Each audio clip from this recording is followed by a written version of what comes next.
ുമായി ഒരാൾ സുകുമാരി അമ്മയുടെ മുന്നിലെത്തി. ഇതാണ് ലോട്ടറി കച്ചവടക്കാരൻ കണ്ണൻ. അന്ന് 1 കോടി രൂപ സമ്മാനമടിച്ച ലോട്ടറി തട്ടിയെടുത്ത അതേ കണ്ണൻ.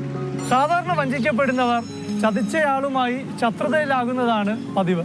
പക്ഷെ ഇവിടെ സുകുമാരി അമ്മ ലോട്ടറി തട്ടിയെടുത്ത കണ്ണന് 13 ലക്ഷം രൂപ നൽകുകയാണ് ചെയ്തത്. മാത്രമല്ല ഇപ്പോഴും കണ്ണന്റെ കയ്യിൽ നിന്ന് സുകുമാരി അമ്മ ലോട്ടറി എടുക്കും. ഒരു ശത്രുതയില്ല, എനിക്ക് അന്നുമില്ല ശത്രുത. ഈ കേസ് നടക്കുമ്പോഴും ശത്രുതയില്ല. അവിടെ എൻ്റെ മോളും എന്നോട് ചോദിക്കാറുണ്ട്, നിങ്ങൾക്ക് അവനോട് ഒരു ശത്രുത തോന്നുന്നില്ല എന്ന് പറഞ്ഞാൽ. എനിക്ക് 2 മക്കളാണ്. എൻ്റെ 2 മക്കളെ പോലെ സ്നേഹിച്ച പയ്യനാണ് ഞാൻ. എൻ്റെ അറിവില്ലായ്മയോടെ അന്നേരം അങ്ങനെ സംഭവിച്ചു. സമ്മാനം കിട്ടിയ തുക 13 ലക്ഷം കണ്ണന് കൊടുത്തു. അതിൻ്റെ ബാക്കി കൊണ്ട് ഞാൻ വീട് സ്ഥലവും വാങ്ങിച്ചു. കണ്ണന്റെ വിശ്വാസവഞ്ചന മറ്റൊരാളുടെ പ്രേരണയിലാണെന്ന് സുകുമാരി അമ്മയ്ക്ക് ബോധ്യമാണ്. കണ്ണനും താൻ അന്ന് ഒരു പാവപ്പെട്ട അമ്മയോട് ചെയ്ത ചതി ഒരു പാഠമാണ്. ഇനി ഒരിക്കലും അത് ആവർത്തിക്കില്ലെന്ന് ആണയിടുകയാണ്. അല്ലേ?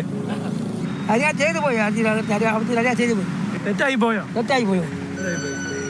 ഇനി അങ്ങനെ ആവർത്തിക്കോ? ഇല്ല. ഇനി അമ്മയുടെ മാപ്പ് പറഞ്ഞോ? പറഞ്ഞു. വക്കീൽ ചോദിച്ചു അവനെ ജയിലിലാക്കണമെന്ന് ചോദിച്ചാൽ പറഞ്ഞു വേണ്ട. ഇത് ചെയ്തില്ലായിരുന്നെങ്കിൽ ഞാൻ 10 ലക്ഷം രൂപ കൊടുക്കും. പാവല്ലേ. ഈ വിദ്വേഷമില്ലായ്മ തന്നെയാണ് ഈ കേസിനെ വ്യത്യസ്തമാക്കുന്നത്. അതുകൊണ്ട് തന്നെ ഈ കേസിൽ നിന്ന് സമൂഹത്തിന് ഒരുപാട് പഠിക്കാനുമുണ്ട്. എൻ്റെ പേര് സുകുമാരി. ഞാൻ മേശത്തിൻ്റെ അവിടെ തൊപ്പി കച്ചവടം ചെയ്യുന്നു. കണ്ണൻ എന്ന് പറഞ്ഞൊരു പയ്യൻ കൊണ്ടുവന്ന ടിക്കറ്റാണ് ഞാൻ എടുത്തത്. 12 ടിക്കറ്റ് എടുത്തു. അതിൽ 1 കോടി രൂപയും ബാക്കി പ്രോത്സാഹന സമ്മാനവും അടിച്ചു.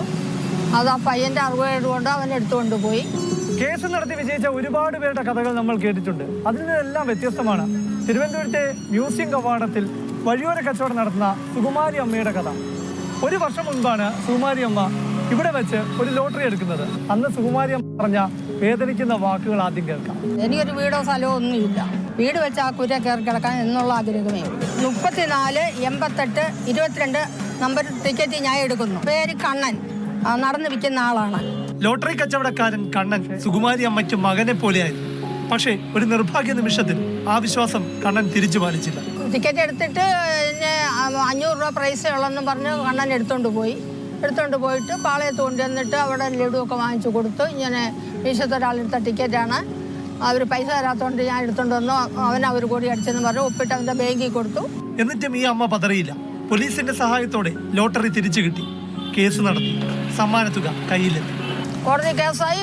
കോടതിയിൽ 1 മാസം വരെ കേസ് പറഞ്ഞാണ് കോടതി വെച്ച് തന്നെ ടിക്കറ്റ് എൻ്റെ കയ്യിൽ തന്നു. സൗഭാഗ്യം കൈവന്ന ജീവിതം തിരിച്ചു പിടിക്കാൻ തന്നെ തീരുമാനിച്ചു. ആരോടും പിണങ്ങാതെ തന്നെ. 1 വർഷം മുൻപ് നടന്ന സംഭവം പറഞ്ഞിരിക്കെ ലോട്ടറി